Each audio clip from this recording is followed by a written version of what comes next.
बिथांमोननि समाव बेनो फावथिनामोन दायो रोजा रोजा अन्थाइ खाम्फा मोनगोन बिथांमोना गायनानै दोनलांनाय किन्तु खामानिफ्रा जायाखै किसुमान बिल्डिं बिथांमोना आधा आधा लुनानै गारनानै थांदों जिफोरनिखि मानो लुदोंमोन मानो मादोंमोन रायजोफ्रा मिथिया नाथाय जोंनि समाव जेखौ जोङो लुनो हागोन जाय सेंसन जाबाय बेखौसो जोङो अन्थाइ खाम्फा गायसनो दा नंखायनो बेवहाय राजखान्थिनि जेबो खोथा गैया जोंनि आइ आफाफोरखौ लानानै जोंनि बिदा फंबायफोरखौ लानानै जोंहा राजखान्थि खालामनांगौ जेबो गैया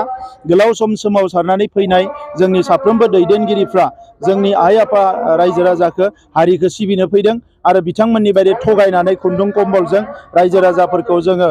आन्दायहोनो फैयाखै रायजो राजाफोरखौ जौगाहोनायानो UPPL नि थांखि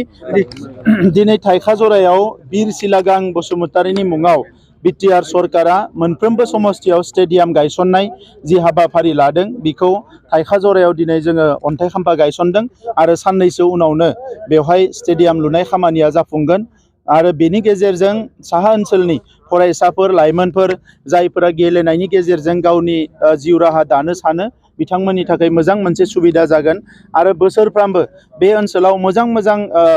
माखासे गेलेनाय गेलेमु आयदानि हाबाफारि जायो रायजो राजाफ्राबो मोजाङै स्टेडियामाव जिरायनानै बे गेलेनायफोरखौ नायनो हागोन दा बिनि थाखाय मोजां मोनसे सुबिदा जागोन आङो साबायखर बावदों जोंनि EM बिथां आरो MLA बिथांमोना जों बिसायख'थिनि समाव जेरै बुंदोंमोन जे जोंनि खामानि मावनाया साहा ओनसोलनिफ्राय जागायनांगौ खोला ओनसोलाव गोबां समाव डेभेलपमेन्टनि खामानि जादों नाथाय साहा ओनसोलाव जायाखै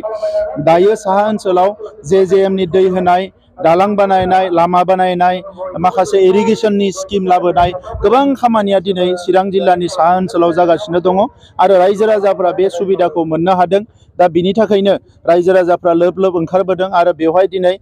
12,000निख्रुइ बांसिन BPF नि आरो गुबुन गुबुन दोलोनि सुबुंफ्रा फैनानै जोंनि हान्जायाव जइन जाफैदों आं बिथांमोनखौ गोसो गोरबोजों बरायदों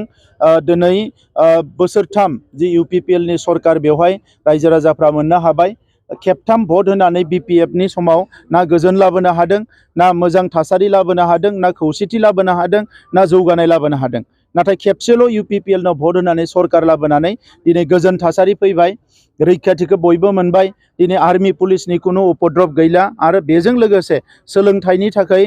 रांखान्थि जौगानायनि थाखाय मोजां मोनसे थासारि बयबो मोननो हादों दा बिनि थाखायनो UPPL आव बयबो लोब लोब फैदों आरो फैगौ लकसभा बिसायख'थियाव जोंनि बिजाथिया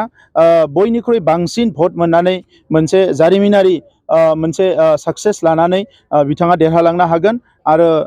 जि मोनसे नरेन्द्र मोदी बिथांनि थामथि जि सरकार बेवहाय जोबोद गोख्रोङै जोंनि ओनसोल जौगानायनि थाखाय खामानि मावहैनो हागोन सार नुनो मोनदों BPF आ नोंथांमोननि जौगानायनि अन्थाइ खाम्फा बेख'नायखौ बियो राजखान्थिनि थाखाय मोनसे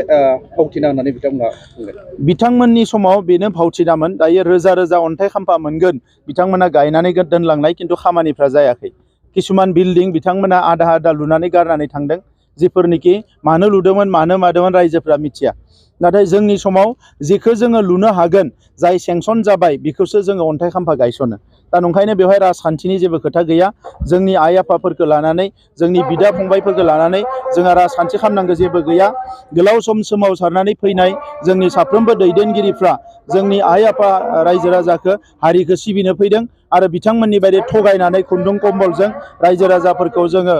आन्दायहोनो फैयाखै रायजो राजाफोरखौ जौगाहोनायानो UPPL नि थांखि दा बिनि थाखायनो बर'जों लोगोसे गुबुन हारिनि रायजो राजाफ्राबो दिनै BPF खौ नागारनानै रोजा रोजा रायजो राजाफ्रा दिनै UPPL आव जइन जाफैदों दा बिथांमोनखौ जों बरायदों आरो फैबाय थानाय समाव दा जि स्पिडआव खामानि मावदों बिनिख्रुइ डाबल ट्रिपल स्पिडआव खामानि मावनानै बिटिआर ओनसोलखौबो भारतनि बबेबा मोनसे जौगानाय ओनसोलजों समान समान आगान होनो थाखाय जों खामानि मावलांगोन MP बिसायख'थिनि फिथाइयाथ' दानो क्लियारखा बेसेबा बुरजा भटआव देरहागोन खारन आगोलाव जेब्ला सरकार दङमोन अब्लाबो BPF नि केन्डिडेटआ भट मोनाखै आरो दाथ' बिथांमोननि ना सरकार दङ ना मा दङ अबस्थाया बिराद गाज्रि बिथांमोना ओंखायनो जों थाबैनो फोसावगोन